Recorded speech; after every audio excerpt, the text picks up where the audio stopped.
Bonjour. Aujourd'hui, on plonge dans un univers vraiment particulier, celui du parcours des sens de CGM Rose Blanche. C'est un récit qui explore l'amour, le désir et surtout un concept fascinant que l'autrice appelle l'abandon choisi. Et tout de suite, dès les premières lignes, le ton est donné. Ce n'est pas juste une histoire qu'on va nous raconter, non, c'est bien plus. C'est comme une confidence, une offrande. Cette citation, elle nous ouvre la porte sur quelque chose de très intime, de très profond. Alors, justement, cet abandon choisi, qu'est-ce que c'est exactement? C'est vraiment la question centrale, le mystère qu'on va essayer de déchiffrer ensemble en analysant les scènes et les relations clés du livre. D'abord, il faut planter le décor. Et quel décor! On est dans un château, majestueux, complètement hors du temps, caché au milieu d'un parc secret. C'est vraiment un monde à part, comme une bulle, un sanctuaire où le désir et la dévotion peuvent s'exprimer librement, loin de tout.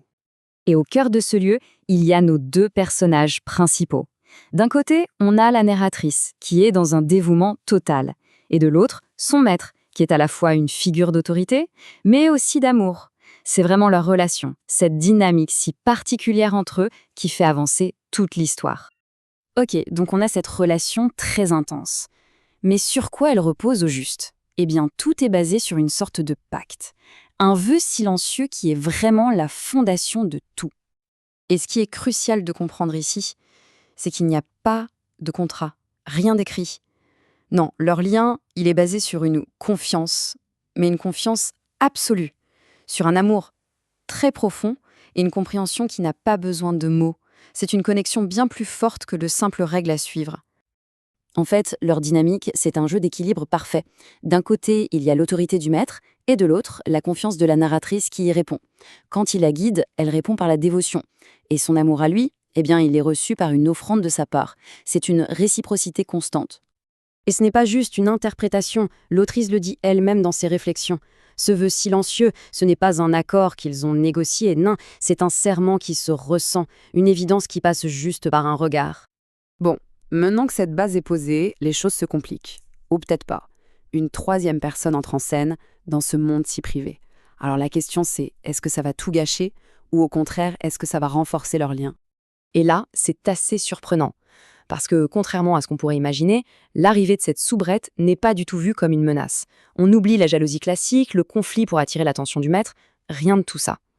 Bien au contraire, la narratrice voit la soubrette comme, je cite, une bouffée de fraîcheur, un nouvel élément excitant qui vient pimenter les choses. Ce n'est pas une rivale, non, c'est un ajout bienvenu dans leur monde. Mais attention, juste après cette ouverture d'esprit, elle réaffirme sa place avec une force incroyable. Elle le dit clairement, elle sait. Elle en est absolument certaine qu'elle reste unique, irremplaçable à ses yeux. Donc on voit bien qu'elle est loin d'être passive. En fait, c'est elle qui a le contrôle. C'est elle qui initie la soubrette à leur univers. C'est elle qui agit comme une sorte de gardienne du temple et qui offre la présence de l'autre femme comme un cadeau, mais toujours en s'assurant de rester le centre de tout. Et cette place centrale, elle est confirmée par le maître lui-même. Après leur expérience à trois, il le lui dit, avec ses mots, avec son regard. Il n'y a aucune ambiguïté. Elle est et restera toujours le centre de son univers. C'est limpide. Alors on pourrait penser que tout ça c'est juste de l'érotisme, mais en fait non. Le livre va beaucoup plus loin. Ces actes de soumission sont présentés comme un véritable langage, presque comme une forme d'art. C'est ça qui est intéressant. Le livre change complètement notre regard sur ces scènes. Ce ne sont pas de simples actes physiques, c'est un langage du corps, une forme d'art, et surtout, le mot qui revient souvent, c'est offrande, une offrande sacrée.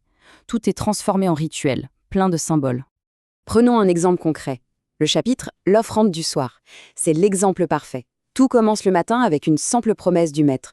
Ensuite, il y a la préparation du corps. Puis vient le moment de l'ornementation avec les cordes, vues comme en bijoux. Et l'acte final, eh bien, ce n'est que le point d'orgue de toute cette cérémonie qui a duré la journée entière. Et cette idée des cordes comme parure, c'est vraiment une métaphore essentielle. Ce ne sont pas des chaînes qui emprisonnent. Non, c'est une parure invisible. Leur but n'est pas de contraindre, mais de sculpter le corps, de l'honorer, de le transformer en une œuvre d'art vivante. Ok, maintenant qu'on a vu tout ça, revenons à notre question de départ. C'est quoi la philosophie qui se cache derrière tout ça? Parce que, soyons honnêtes, quand on pense soumission, on pense souvent prison, perte de liberté, perte de soi. Le livre, lui, il prend cette idée complètement à contre-pied. Et c'est là qu'on touche au cœur du message, à l'idée la plus déroutante peut-être. La narratrice, elle ne se trouve pas malgré sa soumission, elle se trouve grâce à sa soumission. C'est cet abandon qu'elle a choisi qui devient son chemin pour se révéler à elle-même. Et la réponse la plus claire, c'est l'autrice elle-même qui la donne. Elle écrit « Je suis devenue moi grâce à vous ». C'est extrêmement fort. Pour elle, s'abandonner à l'autre, ce n'était pas se perdre, c'était naître à soi-même. C'est le regard, la guidance du maître qui lui ont permis en fait de se trouver. Donc le message final, c'est celui d'une libération qui semble paradoxale. Pour la narratrice, ce chemin de dévotion totale, ce n'est pas du tout un enfermement, c'est sa route vers l'accomplissement personnel et finalement vers une forme suprême de liberté.